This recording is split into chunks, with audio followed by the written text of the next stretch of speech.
unconstitutional measure in our history as a republic. Is it going to work?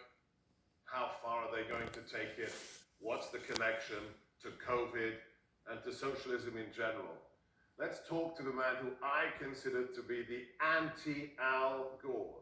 He has done more to educate the world on the con that is the environmentalist movement than anyone else.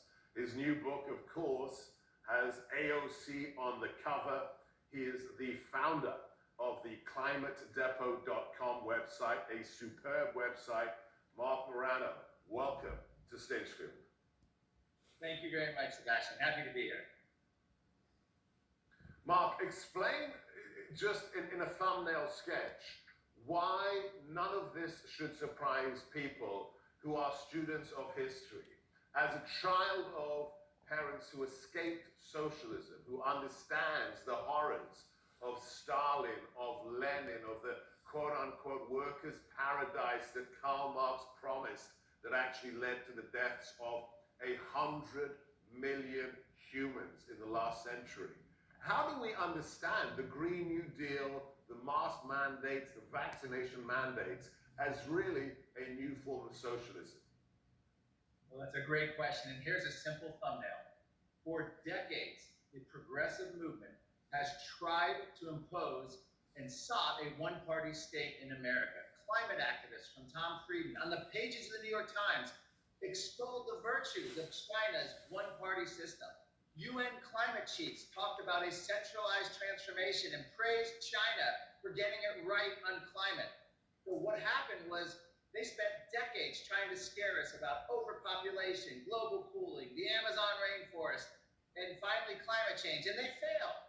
A virus comes along, and they realize that this cut across ideologies, cut across political affiliation, and they were able to declare an emergency and suspend normal democracy. They were able to achieve, Sebastian, their one-party state with an unelected bureaucracy. And so the climate activists became very jealous of COVID because everything COVID did, depress the economy, lock the economy down, keep people from moving, limiting travel, micromanaging every level of your life, weddings, funerals, whether you could go out, whether it was a justified reason, a curfew, backyard barbecues. This is the kind of control they wanted for climate and the environmental left for decades.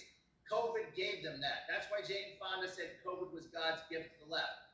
Fast forward, the reason Joe Biden can try to impose a vaccine passport system in the United States is because of the emergency declaration where democracy is suspended. We are now in a Chinese-style one-party state.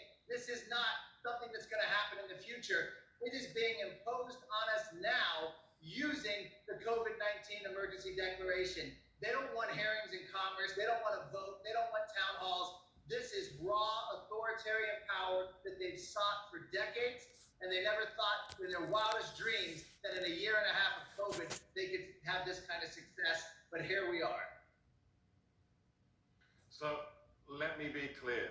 Let me repackage what Marc Morano just told us. They've succeeded for a year and a half to shut down America, to tell you what you can do.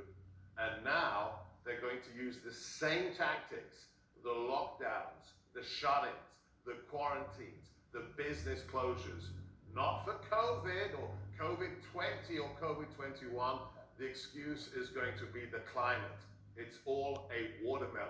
It is green on the outside, but a deep red communist on the inside. Educate yourself.